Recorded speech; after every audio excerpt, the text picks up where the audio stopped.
Alright, so marketing yourself can initially feel like this mammoth task, don't you agree? You might find yourself stuck in a cycle of comparison, looking at others who seem to have it all figured out, wondering if you should specialize even more, and all of that while trying to maintain that impeccable image of you online.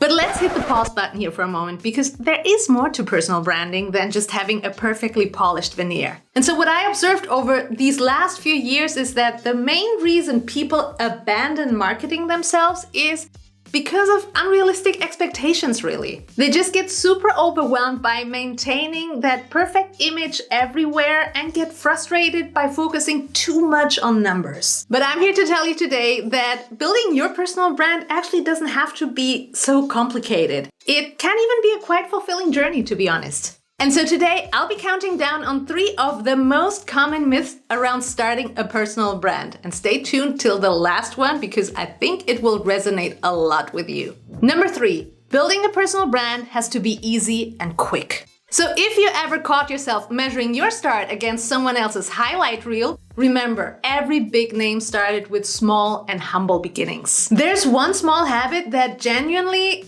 helps me maintain this perspective, and it's visiting the Wayback Machine website. So here's where you can see the early days of any big name out there, showing you how they started just like you, with a simple but powerful idea, and then taking it from there and building it step by step. But I guess the big question is, how do you stay motivated to celebrate your progress, especially in the beginning where it just feels really small? So a technique that I frequently rely on here is James Clear's 1% rule. So basically, the 1% rule states that minor, consistent efforts can culminate in significant outcomes. According to the rule, if you enhance something by just 1% each day throughout the year, you'll find yourself 37 times better at the end of it. Just think about where your brand could be at if you gave yourself permission to iterate maybe 2 or 3 years. Hey, and by the way, if you find these videos helpful, make sure to hit the like and subscribe button so the algorithm shares it with more people like you.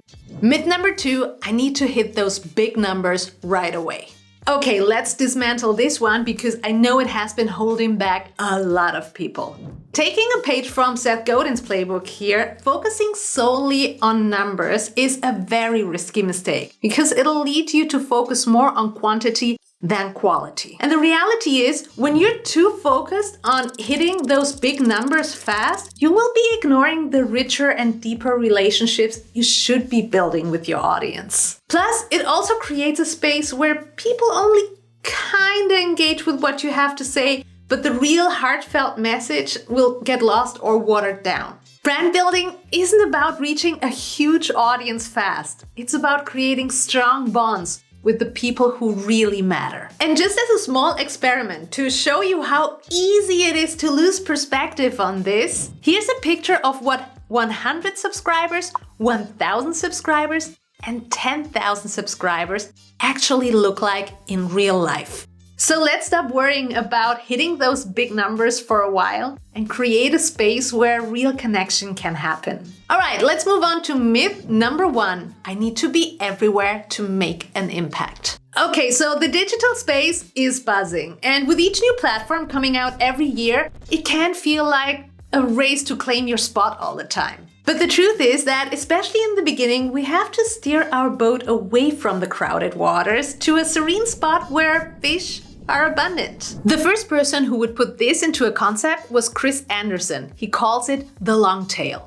The long tail highlights the huge potential that's found in niches as opposed to the mainstream frenzy. So what that means for your personal brand is, instead of trying to be everywhere, try to find that special corner in the internet where people just genuinely align with your message. As an example, before going on LinkedIn and start looking all conservative because you think it's more professional, start your brand on a platform where you already find more creatively minded people. Because plunging into every social media platform headfirst will dilute your brand's power. It's not about visibility everywhere. It's about making an impact where it matters most. So the vital question you want to ask yourself here is, where is your target audience most active? Dedicate your efforts to create meaningful content there. And once you established a strong foundation there, consider branching out to other platforms, making sure the core of your brand remains intact. You guys, we covered a lot today, and before we sign off, I just want you to know I'm here to help you gain more confidence in this.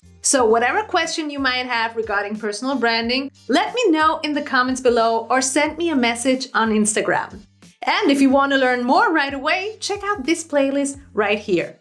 Take care, and I'll catch you guys next time. Bye.